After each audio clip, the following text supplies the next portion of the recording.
misy azonam-pihinanao ve ramose azafady? Efa niasa ny vitora ao nakatoromarika fa efa milamina ny zavatra rehetra. Aizaka ny porte 118 azafady? Ato mandroza ao.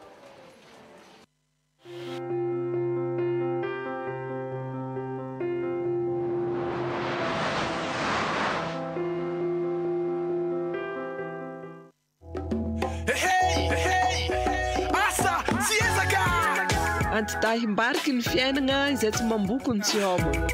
Mila miasa mila miezaka.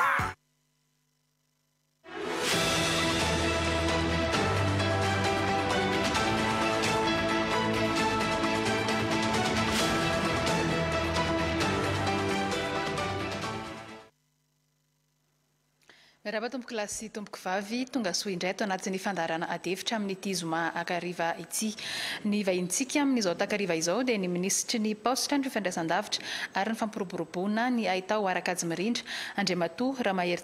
Andriamanoisoa. Miarabanao Andriamatoa ministra tonga soa tanatin'ny fandarana.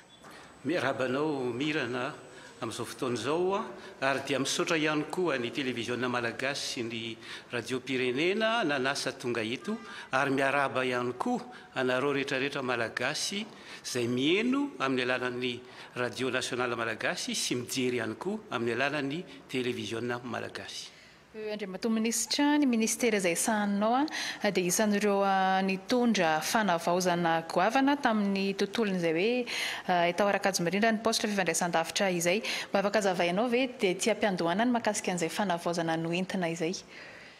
Rehefa ohatra moa tsika resaka hoe fanavaozana, ny tena ministra dia matoa manao fanavaozana dia miankina ihany koa amin'ny velorano sy ny programa izay ny fanarahana tamin'ny filoham-pirenena. Maro izy ireo. Kanefa antsika rehefa miresaka programa, zavatra tsara tenenina voalohany aloha hoe inona no tanjona hoenjehana zany eto amin'ny ministera tantanako izay atao hoe ministera ny paostra, fifandraisan-davitra ary fampiroboroboana ny ahitao Arakajy Mirindra. Voalohany dia mbola kely ny ny olona izay misitraka ny atao hoe internet eto Madagasikara raha ohatra ka 900 isan-jato izy amin'izao fotoana izao ary tiana ampiakarina izy io atsoaty zany any amin'ny taona 324 eo amin'ny 300 isan-jato. Eo ihany koa rehefa jerevana ny tahan'ireo olona mampiasa ny atao hoe finday, mampiasa ny internet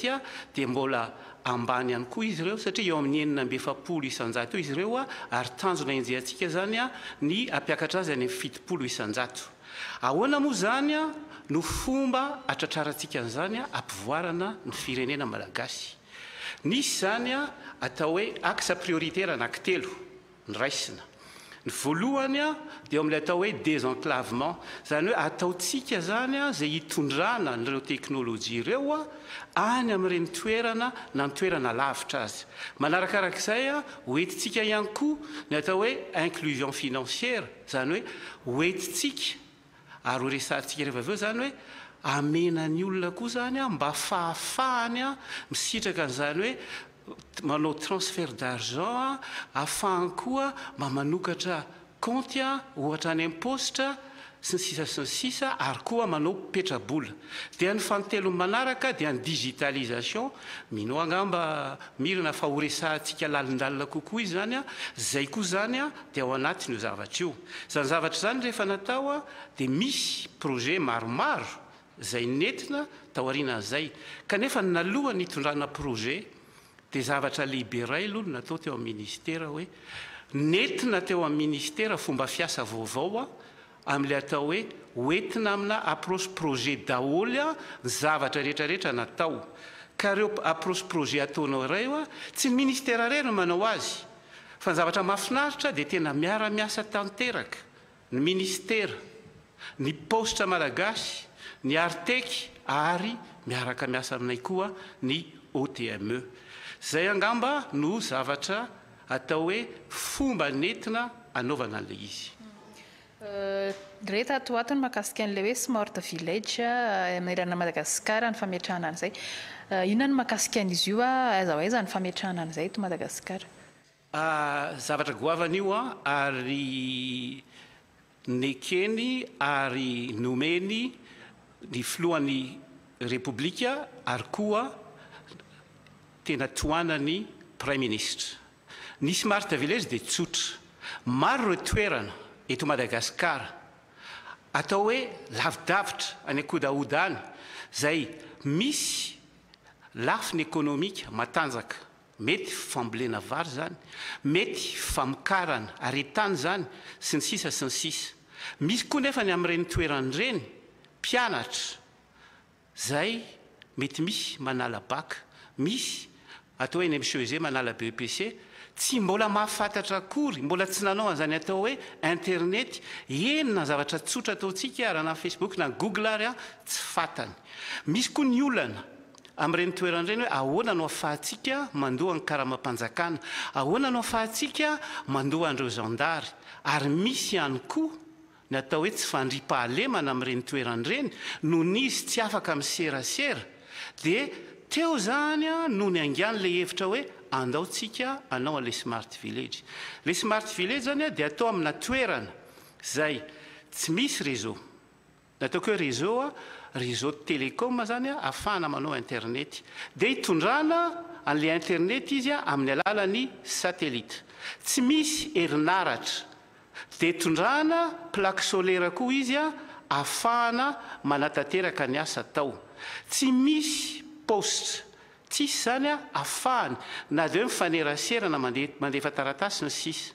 dia asiana service postaux. Tsy misy ihany koa fahafahany hoe mandefa vola, mividy entana sy ny sisa, dia nasiana ihany koa service financier hoentina ny poste monnaie anaovana transfert d'argent, dia tsy misy ihany koa fanaovana petrabola. Tokony ho fantatsika zany fa ny tolotra zay tena mampalaza ny postra malagasy dia ilay atao hoe tsinjo lavitra. Eo zany ny ahafahan'ny malagasy mametraka vola ary malalaka be izy io ary tena akasitrahan'ny olona amin'izao fotoan'izao. Marina fa misy ihany koa ny tsinjo avitra sy ny tsinjo fahaterana zay miasa, zany hoe entina ny daholo zany ny internet, hoentina ny herinaratra amin'ny solaire, hoentina ny daholo ireo tolotra amin'ny poste na ny service postaux zany na ny service financier, dia asiana koa équipement informatique, misy efa tablety natokana atokana amin'izy ireo ary ny mpianatra dia asaina atao hoe adiny ray na adiny roa isaky ny tapabolana mba hahafahany mianatra, mba hahafahany misitraka manao an'ilay internet, dia ohatran'izay koa reo ohatra hoe fikambanana vehivavy sy ny sisa efa nasiana télé ao anatiny ahafaha mijery azy, ary izay zavatra izay dia atao maimaim-poana ao anatin'ilay hoe vulgarisation. Tanàna firy eo mety voakasika izay amin'izao fotoan'izao? Amin'izao tsika miteny izao dia fa vita tanteraka reo atao hoe trano manara-penitra, satria ny filoham-pirenena dia nametraka tsara mihitsy hoe tsy maintsy 100 metatra carré ny trano tsirairay, tsy maintsy menuiserie aluminium daholo ny trano tsirairay, ary tsy maintsy carreau daholo ny trano tsirairay. Zany hoe izy rehetrarehetra reo dia mitovy, tsy misy tsy misy mahasamy hafa azy hatrany amin'ny lokony, hatramin'ny atao hoe famehana azy mitovy daholo. Amin'izao tsika miteny izao zany dia efa vita ny 470,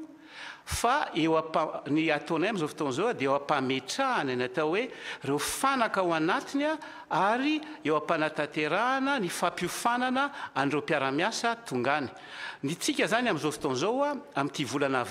aprily ity dia efa vonona anokana 10 amin'izy ireo, amin'ny volana mey dia efa manomboka koa ny 20 ary ho faranantsika ny 420, zany hoe ho vita ny 470 alohan'izay. Ary amin'ity taon'ity dia efa misokatra ihany koa fa mbola ahotohizan'ireo asa ireo ary mbola misy 450 ho tanterahana amin'ity taon'ity.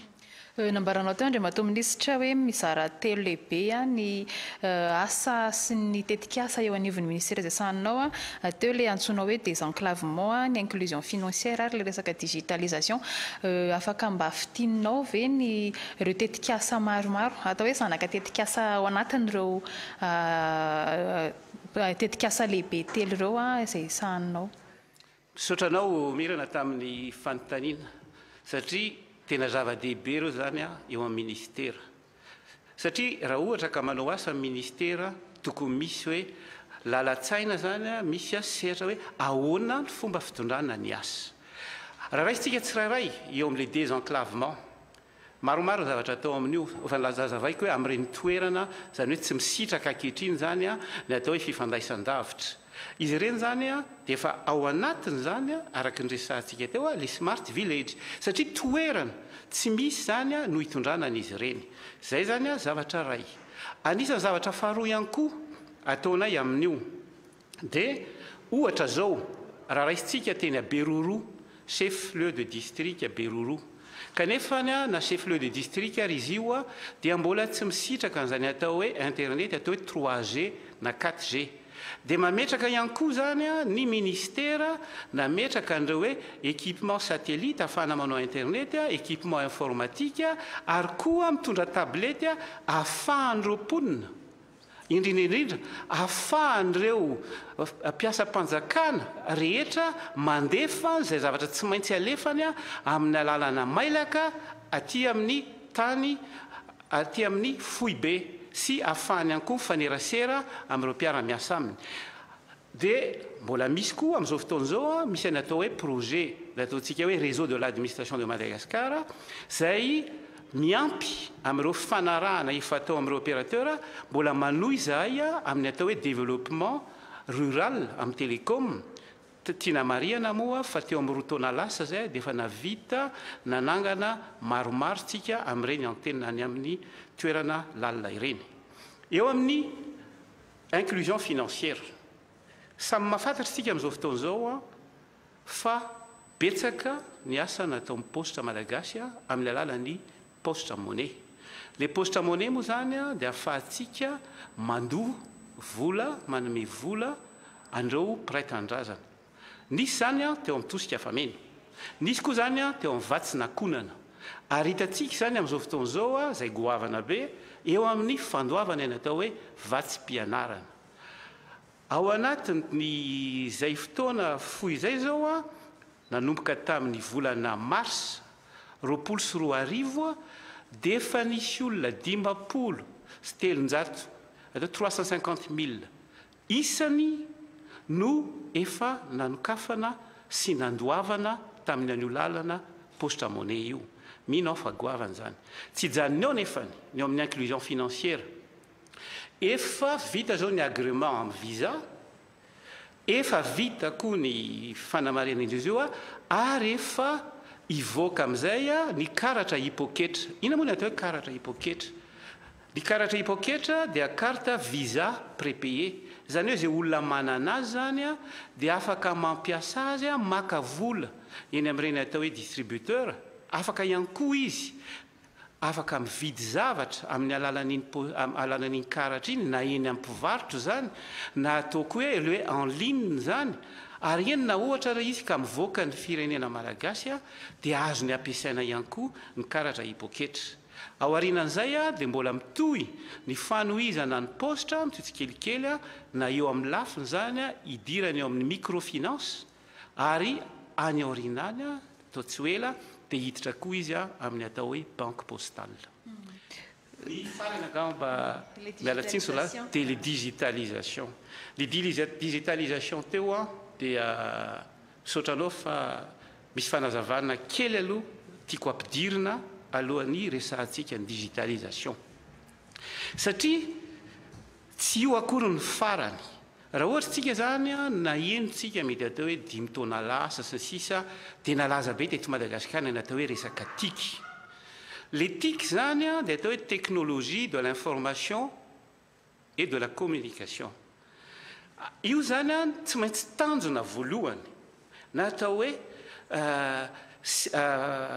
fazy voalohany ataontsika hoe mila alohantsika zany reo atao hoe fitaovana zay mahatonga an'le izy hoe technologie any information sy ny communication dia ilayntsika ireo fitaovana afahantsika manao fifandraisan-davitra ilayntsika azontsika raisina amin'le zavatra kelikely hoe na dia atao hoe le ordinateur na le laptop sy ny sisa azontsika resana koa amin'izay resaka tiaka izay a nataontsika na ny atao hoe le finday a na le smartphone sy ny sisa sy ny sisa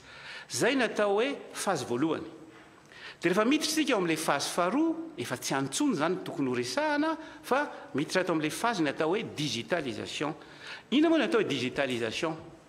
talohantsika nijanona amin'ilay ara-taratasy kanefa nefa soratana ara-taratasy daholo a vetivety a dia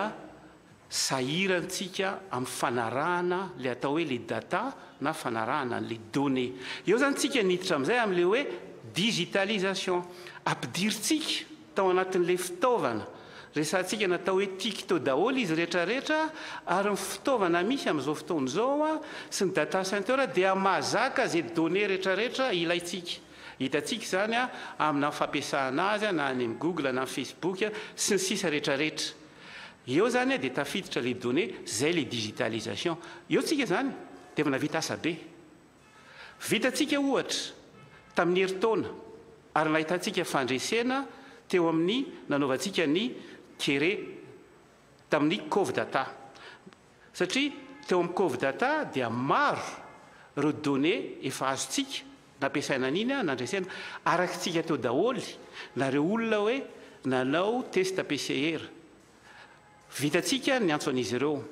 vitantsika ny nanara-maso azy nandritra an'izy narary vitantsika ny nafantatra hoe aiza reo CSP2 misy toerana aiza ny hôpitaly misy toerana aiza misy oxygène sy ny sisa zava-dehibe zany satria teo le données dia efa afaka nanao zavatra tsika amin'izao tsika amin'ny teny zao a dia eo koa vitantsika koa ny digitalisation any amin'ny any atsimo ary efa vita tanteraka ny digitalisation ary napiditra azy eo anatin'ilay atao hoe kere data ny amin'ny faritra taolaniaro zay niaran'izany fa tsy taolaniaro rehetrarehetra iny Amboasary iny dia ary vitantsika koa ny recensement efa manomboka vita ny ao Ambovibe ary efa manomboka koa ny Aria Ampany iny a raha ohatra raisitsika zany zao ohatra ny Amboasary zay efa tafiditra rehetrarehetra iny sy taolaniaro ampiasaina iny alalàna ohatra hoe ty fianakaviany ity ve miaina ao amina toerana mena zany hoe misy en sécurité ty fianakaviany ity aiza izy maka rano ty fianakaviany ity a firy ny tratran'izany atao hoe kere ty fianakaviany ity a firy ny efa nahazo a ohatra hoe reo fanampiana tosika maro samihafa ary raha ohatra sika amin'izao fotoana izao mizaran'izany a dia mampiasa tanteraka n'le kere data zany zany a dia ao anatin'ny digitalisation eo koa miborsa zay asa goavana nefa nataon'ny postra malagasy satria tsy tonga tsika dia nandoha amin'ny bourse fa nandehantsika aloha teo amin'ilay atao hoe nanaovana le qualification ary ao anatin'ny ray volana dia efa nihoatra ny 93 000 ny qualification vitan'ny postra malagasy izay isorako manokana andreo mpiara-miasa ary efa any amin'ny 55 000 ny vatsim-pianarana voaloha tao anatin'ny postra izany rehetrarehetra zany données digitalisation no nafana nanao an'izany ino a tsy finalité tsy ny farany fa rehefa vita le digitalisation a fa tsy tato aminay ihany satria nanampy koa zay a na teo amin'ny fanaovana ny atao hoe fanisana ny fokotany sy ny sisa sy ny sisa fa rehefa vita le digitalisation mora amin'izay ho atsika mandroso amin'le tanjona zay efa tokony misy atsika amin'izao fotoana izao a le atao hoe économie numérique ampiasaina zany reo le données reo leo data reo ahafahantsika mandroso aingana be ary ahafahantsika mampiroborobo ny économie any Madagasikara. Mahakasika an'ilay hoe vatsim-pianarana teo satria iny mantsy ny nahatonga resabe ary nampalaza tampoka nyty hoe resaka digitalisation ty azaho aiza ny fahavitany izay Andriamatoa Minisitra satria mbola nisy ihany ny fitangoronana teny amin'ny université taorianan'ny fanambarana nampiasana ny digitalisation iny inona ny tena tombony tamin'ny fampiasana an'ilay izy ny araky ny resahako teo a tsara angamba mba mariana ihany fa misy fiara-miasa goavana be mihitsy eo amin'ny fitondràna fanjakana maromaro manomboka zany na any amin'ny présidence mandeha koa zany any amin'ny MEF mandeha zany any amin'ny enseignement supérieur mandeha zany amin'ny université ary mamarana azy moa ny aty amin'ny postra malagasy eo amin'ny fandoavana raha ohatra ka miresaka tsika hoe ao anatin'ny ray volana ny teneniko teo hoe navita nalohany zany hoe navita qualification ana 93 000 zany a ary navita nandohany amina 55 000 vatsim-pianarana tsy asa mora zany satria mbola nisy asa be zay nangatahany filoha hoe mba mila amarinina tsara ireo mpianatra nanao an'izay zany a tsy zavatra moramora fa tena asa ny fandromboana ny fitondrana ray manontolo ary nisy fiara-miasa mafy tao anatiny tao a niara-nahita ngamba ny olona rehetrarehetra nandeha teny antoerana satria tsy teto Antalamangarery fa eran'ny province ny fanatao izy io mbola tsy vita fa mbola manohitsika any amin'ireo toerana samihafa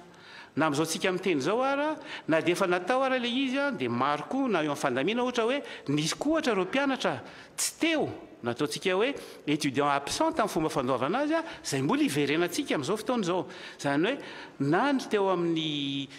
fandaminana sy ny rehetrarehetra zany mety nisy ny asa mafimafy noho ny le izy nentina natao aingana fa amiko a mizotra le izy amin'izao fotoana izao a ary mandroso hatrany a ary oka koa moatsika zany a fa za dia asa miteny eto satria nisy ihany koa mako tamin'ireny a tsy hay moa ny fitenana an'izy ireny a zay manely vaovao hafahafa indraindray a nisy ohatra teto Analamanga mbola tsy vita kory araky ny teneniko teo hoe tsy vita kory ny listra zay nivoaka avy any amin'ny université dia misy olona mamoaka any amin'ny Facebook hoe andany ianareo makeny ambandia poste ambandia fa eny ny fandoavana azy misy foana zany ireo olona mamoaka zavatra zay tsy mety mba hiangaviana hoe efa mafy ny fiara-miasa manao ny ezaka mafy amin'izao fotoana izao ary tena omena toko hoe fakasitrahana ireo olona rehetrarehetra zay manao an'izany zavatra mafy zany ka aleo zay no jerevantsika fa mandroso ny fandoavana ny vatsim-pianarana ivelana kely ndray mato minisitra makasika an'le inclusion financière miroso ao anatin'izay ny postra malagasy ny postra ngamba anisany hoe sampandraram-panjakana misandrahaka manerana nosy raha tsy diso mety eo amin'ny 2.20 eo ny birao amin'ny postra manerana Madagasikara mbola perinasa avokoa ve ireny birao ireny inona ny tena hoe tolotra omena satria ao anatin'ny firoboroboany ny teknôlojia vaovao asika amin'izao fotoana izao misaotra anao mirana amin'ilay fanontaniana satria misy tikambe zay fanontaniana zay hitanareo moa amin'izao fotoana izao fa ny postra malagasy dia anisany atao hoe acteur principal amin'ny ty resaka hoe inclusion financière ty efa voatonoko teo daholo ny reo asa ataonay ny bureau-ny postra mandeha amin'izao tsika miteny zao dia eo amin'ny 5.30 sy 200 zany hoe 235 ary mandeha daholo izy ireo amin'ireo 5.30 sy 200 ireo nefa dia mbola misy eo amin'ny maherin'ny 100 eo zay tsy tratran'izany atao hoe internet sy ny koa ny atao hoe herinaratra na ny énergie tsy magagy zany satria ny postra malagasy dia nandeha na any amin'ny toerana farany lavitra ara dia hanosokafana foana le bureau io isy io dia tsy hena ntsony araka ny fanazavako amin'ilay smart village ny resahako teo zany afaka ray volana 2 volana dia hitombo 50 izy ireo dia zany hoe efa lasa any amin'ny 5.20 sy 200 zany hoe 285 zany ny bureau-ny postra misokatra zany natao hoe réseau de distribution ngeza indrindra eto Madagasikara zany hoe manana sehatra goavana amin'ny postra malagasy eto amin'ny firenena ao amin'ny toy an'izay ny teneniko zay ohatra hoe raha misy zato amin'izy ireo mbola tsy nisitraka n'izany atao hoe internet ao amin'ny lalana asa zay ataonay zany satria hoe smart village rere dia efa isy an'izay dia ho ataonay koa ny fitondrana le internet amin'ireo azato manaraka ireo ary raha ny isa moa zany dia ny planina dia mazava tsara miampy 50 izy dia lasa 5.20 sy 200 amin'ity taona ity mbola iampy ihany koa 50 izy amin'ny herintaona ary misy zava-baovao ho etiko eto rehefa mifampiresaka tamin'ireo mpitondra ao amin'ny postra dia ozy iza hoe militsika manao relais postaux ina mahatonga an'izay zavatra izay roa ny antony. Voalohany ny postra malagasy reo bureau reo dia efa natao fa ela amatao-na ny maro. Raha ohatra tika zany mijery toerana ohatra ny hoe fandriana ohatra ny raisiko. Dia ry atapy tanàna ny fandriana ery eny no mipetraka ny préfecture, ny gouverneurat, dia eny ny postra. Zany hoe efa lasa mitokatoka monina ery ambony ery ary tsy mandalo intsony ny vahoaka. Fa ny vahoaka efa lasa aty amin'ny tsy fantako na 2 kilometatra aty alavidavitra aty eny ny tsena, eny ny taxi brosy, eny zany ny vahoaka mandeha. Zany hoe sahirana zany le olona raha andeha eny amin'le postra malagasy. Ka nanapa-kevitra izay postra ary atomboka amin'ity taon'ity ambony reo bureau zay teneko hoe 520 dia anokatra zay natao hoe relais postaux. Projet vaovao io zany. Zany hoe ohatrohatran'ireny le hoe point cache reny fa le bebe kely dia isy bureau-na postra zany eo amin'ireo toerana be olona zay afaka hitondrana ireo services postaux ary koa ireo services financiers, zany hoe fanamafisana ihany koa réseau de distribution ny postra malagasy. Isan'ny nafantaran'ny olona ny ministera ihany koa tato ato ny resaka hotspot tsara nganga madama satria mitondrana fanazavana mahakasika an'izay mialohan'ny hidirantsika amin'ny lohahevitra manaraka. Sotranao mirana amin'le fanontaniana. Io dia tetikasa zay napetraky ny filoham-pirenena. Ary izy io dia mifandraika tanteraka amin'le zavatra niteneniko tamin'ny voalohany hoe vitsy ary ambany ny tany mpampiasa ny finday natao smartphone eto amintsika ahafahana manao internet. Ary mbola vitsy koa ny tahan'ireo olona mampiasa ny internet amin'ny arakapobeany. Dia nangatahana zany ny ministerako anangana natao hoe hotspot, zany hoe toerana ahafahana manao internet maimaim-poana eo amin'ireo atao hoe toerana maro olona. Ny zavatra ny fanarahana zany tamin'ny taona 2024 dia mila mamita 50 ataontsika hoe hotspot wifi gratuit manerana ny nosy. Ampifaliana no iresahana eto fa tamin'ny taona lasina dia efa navita 250 izahay. Ary izy ireo dia ny olona tsirairay natao hoe numéro anankiray zany dia afaka mampiasa adiny ray isan'andro an'io hotspot wifi gratuit io. Azony ampiasaina tsy akijalina le izy. Nefa ny azony atao koa ohatra hoe mampiasa izy fefakadiny dia mandeha kely indray dia mampiasa indray izy fefakadiny dia mandeha indray dia mampiasa izy fefakadiny dia mampiasa izy indray fefakadiny. Ary hotspot ireo dia mipetraka amina toerana maro anisy. Ohatra maro olona azafady. Eo Antaninarenina, eo amin'ny zaridaina Antaninarenina dia misy an'izany. Eo amin'ny zaridaina ny Antanimena, eo amin'ny garany Manakara. Satria tokony mahafantatra tsika rehefa mandeha ianao indraindray, ohatra mandeha train ianao na ohatra mandeha fiaramanidina ianao dia tonga eo amin'ilay toerana ianao mety tsy manana an'ilay ataontsika hoe lany crédit ara le olona na lany fahana. Dia amin'iny izy zany amena fanampiana izy mandritsy ny adiny ray mba afaka mandefa message amin'ny olona zay tiany andefasana, afaka mba mijery zay zavatra tokony voaraina. Eny raha ohatra ka mila taratasy alefa maika izy na reo mpianatra mila mandefa zavatra maika dia afaka mandefa izy. Zany hoe maro ireo toerana. Misy koa eo amin'ny place fosy ohatra any Antsiranana, misy koa eo amin'ny toerana misy amin'ny poste any Mahajanga, tsy voatanisako eto daholo izy ireo fa efa misy zany 50 chef lieu de district misy an'izy ireo. Amin'ity taon'ity dia efa mbarako eto koa zany 20 indray no atao, zany hoe ho fenotsika reo 920 chef lieu de district fa mbola misy amentsika amboniny. Izy ohatra na amentsika amboniny. Ame ohatra ray zay hotokanana atoato. Misy ohatra rehefa nandeha tany Ambilobe ny tenako dia misy groupe scolaire eo amin'ny CEG atao hoe CEG Aridy Célestin. Misy fampianarana andreo ankizy ireo amin'io groupe scolaire io.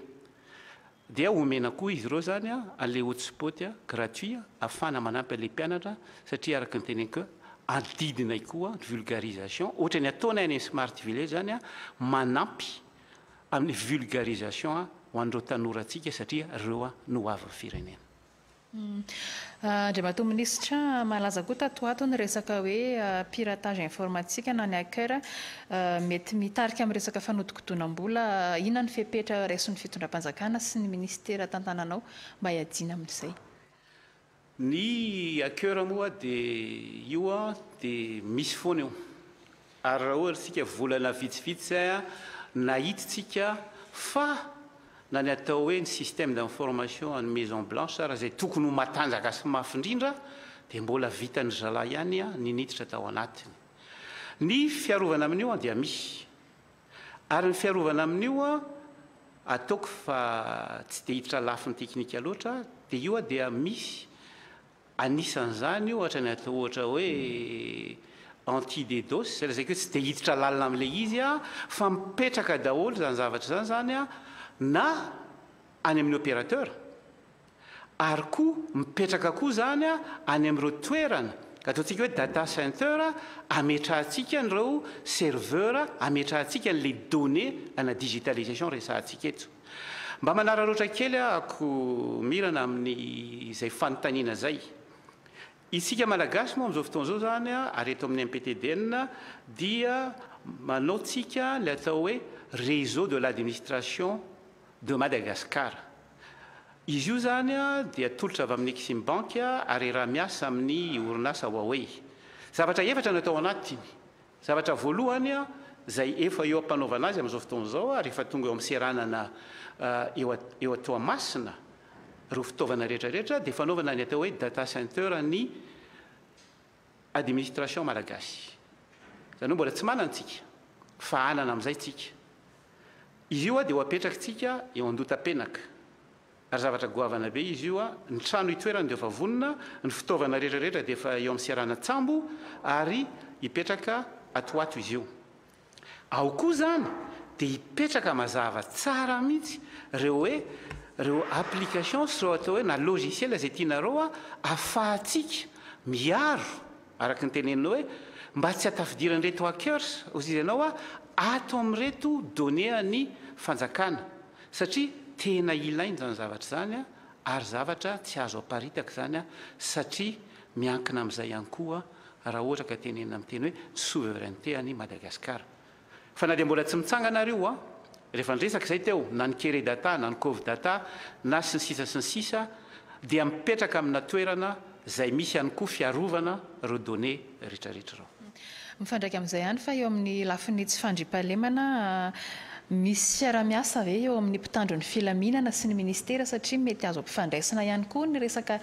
fampivoarana ny teknôlôjia sy izay hoe ady amin'ny tsy fandriam-pahalemana izay. Misaotranao ihany koa amin'ny fanontaniana. Efa niteny moa tamin'ny voalohany hoe ny fomba fiasa amin'ny ministera amin'izao fotoana izao dia natao hoe approche projet. Ary efatra izahay no miara-miasa ao. Ao ny MPTDN, izany hoe efatra fa eo amin'ny fitatana ministera. Ao ny postra malagasy, ao ny Artec, ary eo koa ny OTME, izany hoe ny Office de transmission militaire de l'État. Tsara be ilay fanontaniana hoe misy ve fiara-miasa ministera eo amin'ny fiarovam-pirenena. Misy ary tena goavana. Ao anatiny le projet réseau de l'administration de l'État io zany dia misy ny atao koa hoe réseau de sécurité. Izany hoe le fametrahana an'ireo caméra rehetra manerana ny tanàna mba ahafahana manara-maso. Io projet io dia ao anatiny ihany koa ary maro izy ireo satria mihoatra ny 700 ny sity apetraka amin'io ary mihoatra ny 1000 ny caméra vaovao ho apetrakay amin'io projet vaovao atao io. Efa vita tanteraka zany ny katsikajy, efa vita ny planina, ireo kosa mbola tsy tonga le caméra sy ny fitaovana rehetrarehetra satria izy io dia anaovana réseau 4G manokana izay ho tantana ny MPTDN zany izay tsy mifandray amin'ireo réseau ny opérateur satria sécurité publique izy io dia anay manokana no mitazona an'ilay izy. Izao koa zany dia tsy maintsy ho vita amin'ny titonty ary efa eo an-dalana daholo ny fikarakarana an'izy zany. Maro dia maro izay tetikasa no tany sainao teo izay Andriamatoa Minisitra fa fanontaniako hoe inona izany no entin'izay rehetrarehetra izay amin'ny fampandrosoana Madagasikara. Rehefa miresaka manao hoe fampandrosoana Madagasikara, goavana be zany hoe fampandrosoana Madagasikara sady mivelatra be le fanontaniana. Amiko angamba raha raisiko tsirairay araka ny resahana teo hoe fampandrosoana ange zany hoe midiny ny fotony mitondra zany atao hoe désenclavement sady mitondra le atao hoe internet mitondra fampianarana ohatra an'ireo zanakitsika zay mampalahelo araka ny teneniko anareo hoe misy ireo manala baka raha mbola tsy mahafantatra zany atao hoe Google mbola tsy nanokatra zany atao hoe internet efa fampandrosoana angamba zany eo amin'ny fitondrana fampianarana atao hoe vulgarisation amin'ireo ankizy sy ireo mpianatra efa fampandrosoana zany hoe mitondra ny araka ny teneninao hoe hiady amin'ny atao hoe tsy fandriampahalemana na le projet atao hoe mametraka ny caméra ao koa reo smart village reo koa nge dia efa mitondra fandriampahalemana satria reny toerana zay tsy nisy ahafahana fifandraisana reny dia lasa isy fifandraisana amin'ireny toerana reny mitondra fampandrosoana ihany koa zany hoe mitondra l'inclusion financière ary économique hitondrantsika izy ahafahany mandefa vola ahafahany mividy zavatra ahafahany ihany koa mametraka petrabola ahafahany ihany koa rehefa kelikely mindram-bola amin'ny alalany microfinance sy ny sisa sy ny sisa ataoko angamba fa maromaro ihany ireo zavatra voalaza ireo. Mangasitraka anao Andriamatoa Minisitra fa hiditra resaka politika isika raha sitraka ao nandray ny asa nomaly ireo mpikambana misy Sivy Mianadahy izay handrafitra ny fitsarana avy momba lalam-panorenana na ilay antsoina hoe HCC na vita ny fianianana izy ireo aminao ahoana zany tokony hoe fomba fiasan'ity andrim-panjakana ity amin'ireo andraikitra izay napetraka azy amin'ireo mba hatokisan'ny vahoaka zany hoe ireo ny mpikambana eo dia mba hatokisan'ny vahoaka ny asany sy ny fampandrosoana hoentiny ao anatin'ity andrim-panjakana ity. Tsy sarotra amiko ny teny hoe ahoana tokony anaovany ny asany tsy izy angamba mahay ny asany kokoa no za fa zavatra mahafinaritra ary zavatra kosa hoe afahako miteny ary afahantsika rehetra miteny hoe avita ny asany izy ary mety tsara io rafitra io satria voahaja tanteraka ny fananganana an'izy ireo amin'ny lalàna misy satria ny fidy zay mpikamana ho azy ny Sénat fidy ny mpikamana ho azy ny Assemblée nationale toraka izany koa ny CSM ary nanendry ny olona avany aminy koa ny filoham-pirenena ara-dalàna tanteraka zany no nananganana an'izy ireo ary mino tanteraka ny fahendreny ireo olona ny fidy sy nanendry isika ka raha olona notsongaina no napetraka teo ary tsy hoe olona tsy nanana ny traikefa mino fa avita tanteraka ny asan'izy ireo. Manoloana ny fianaky ny Covid-19 amin'izao fotoana izao na ilay hoe coronavirus maro dia maro mitombo isan'andro ny tranga sy ireo olona mamony ainy no ity valanaretina ity aminao manokana inona tokony hoe fihetsiky ny vahoaka zany mba tsy hampitombo betsaka izay hoe olona tratra ny aretina izay. Zavatra mafy izay sedraitsika amin'izao fotoana izao ny coronavirus. Ny tenenina moa zany hoe inona no tokony ho ataony vahoaka. Tena mitombo izay zavatra izay satria efa maro ange ary efa verina foana hoe isika vahoaka koa dia tokony hitandrina, tokony manaja ny elanelany. Isika dia tokony mametraka ny atao hoe arovava orona rehefa mandeha. Isika koa dia tokony tsy manao fivoriana be intsony. Isika koa dia tsy tokony hoe ifanerasera sy hamangy fianakaviana. Mampalahelo satria mbola misy foana amin'izao fotoana izao na dia efa fantan'izao ary fa arety mandoza ohatra no nahalasa ny fianakaviany sasany dia mbola misy any ireo tsy matahotra ary misisika. Nefany dia fantatsika fa misy an'ity variant vaovao ity izay mafy zany ny zavatra ataony sy aterany amin'izao fotoana izao.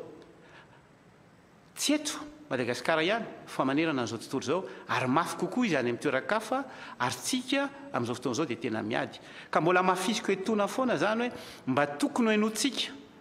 reo fepetra omeny ministera amin'ny fahasalamana amin'ireo lafiny rehetrarehetra fitandremana eo amin'ny fitondram-panjakana dia sahako ny miteny fa efa natsangana ary efa mitsangana le atao hoe cellule stratégique izay irahany ministra rehetrarehetra ary tarihany ministra ny fahasalamana izay manao fivoriana isan'andro amin'ny 9 manara-maso an'io ary efa hita ary efa azo tsapa-hitanana ny asa vitan'izany zavatra any rehefa misondritra ary raha ohatra ka ny eo amin'ny ministerako manokana dia efa vonina tanteraka le atao hoe Covidata ary zay dia efa miara-miasa mafy dia mafy amin'le atao hoe PNGM mamerina le izy le hoe plateforme nationale de gestion médicale tsara ihany mariana io satria PNGM io amin'izao fotoana izao dia niatsara le fametrahana azy ary ny fomba fiasany miaraka ao daholo matoa le izy hoe plateforme dia misy zavatra tokony ho fantatra le plateforme le Covidata iny moa ohatra ny atao fotsiny hoe iny le application zany ahafahan'izy rehetrarehetra miatehatra fa tena miasa tanteraka ao daholy ny ministera ray manontolo ny fahasalamana miasa ao reo miaramila izay fantatsika amin'ny atao hoe nanarany hoe BIS brigade d'intervention sanitaire miara-miasa ao koa reo opérateur reo mandray an'ireo hoe antso 914 zany miasa ao ihany koa reo orinasa manao an'reto atao hoe appel zay manampy atsika maimaim-poana zany hoe amiko zany efa mipetraka ary efa tena miasa mafy ny fitondrana ary tena misy fiara-miasa amin'izao fotoana izao ary mino tanteraka fa ety ary ho tsaratsara kokoa tamin'ny herintaona izay nandresitsika tamin'ny alanan'io PNGM io amin'ity taon'ity mandrisika ny fitondrana ihany koa ny mpanohatra hijirana ao anatin'ny hoe vaksiny eto Madagasikara mety ny hevitra izay hoe fampirisina ny fitondram-panjakana hiditra amin'ny vaksiny izay aminao Andriamatoa Minisitra ny hoe fampirisihana efa no ny fampiresahana izy io ary efa nambara ny filoha ihany koa zany hoe amin'izao fotoana izao zany dia efa napetraka amin'ny akademia ny médecine ny fandaminana an'izy io ary efa tsika moa zany efa niditra ao amin'le Covax ka amiko zany aleo zany izy rareo no andinika azy fa araka ny teny moa inona moa no tokony raha misy zavatra mahatsara mino fa endry ny akademia araka ny teneniko teo sy ny fitotram-panjakana andinika ary amoaka aingana ny toyany lalana ho raisitsika amin'izay lafin'izay efa resaka mpanohitra ihany sika Andriamatoa Minisitra saika antany hevitra hoe inona zany ny tena hoe tokony ho andraikitra ny mpanohitra eto amin'ny raharaham-pirenena eto Madagasikara firenena demokratika Madagasikara ary hatramin'izao tsy nisy zany ny fanakanana an'ireo mpanohatra na fanakanana an'ireo mpiray tanindrazana hiteny izay tiany ho tenenina anambara izay tiany ambara kanefa kosa mba mitaka koa zany hoe mba olona mba tompona andraikitra tsika rehefa miteny na fitondram-panjakana zany na mpanohatra dia samy tokony ho tompona andraikitra misy anefany mampalahelo misy reo tsy menatra azo tenenina hoe maneho lainga misy reo maneho zavatra tsy marina eo zany mba tiako tsipihana hoe zo amin'ny lafiny ara-demokratika ny miteny ny maneho ny hevitra fa tokony ary afaka miteny tokory zareo mba mitondra hevitra mitondra zavatra ahafahana manatsara ahafahana miady amin'ny valana retina mafy ohatra ary koa ahafahana mampandroso ny firenena zay no angatahana ary zay ny tokony andraikitsika rehetrarehetra eo amin'ny fampandrosoana tanindrazana eny ary manapetra moa ny fandaharantsika maraparana izay isika sao misy anampianao teny farany anampiana izay voalaza rehetra izay ary amaranantsika ny fandaharana ataoko angamba fa maro mirana zay voalaza zay ka dia fisaorana lehibe voalohany no ateriko aminao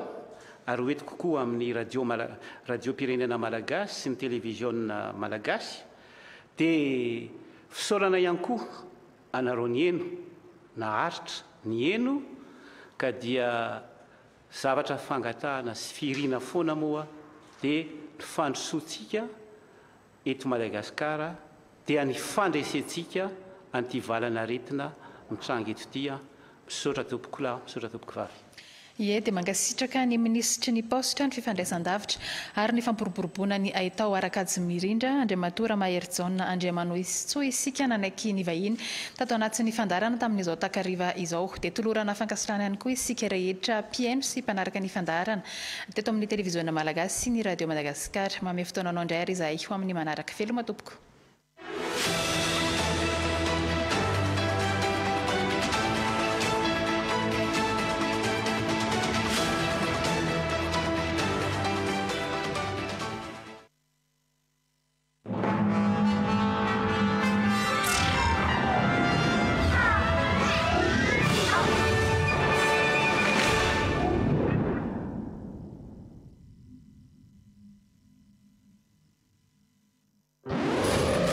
Tandremo,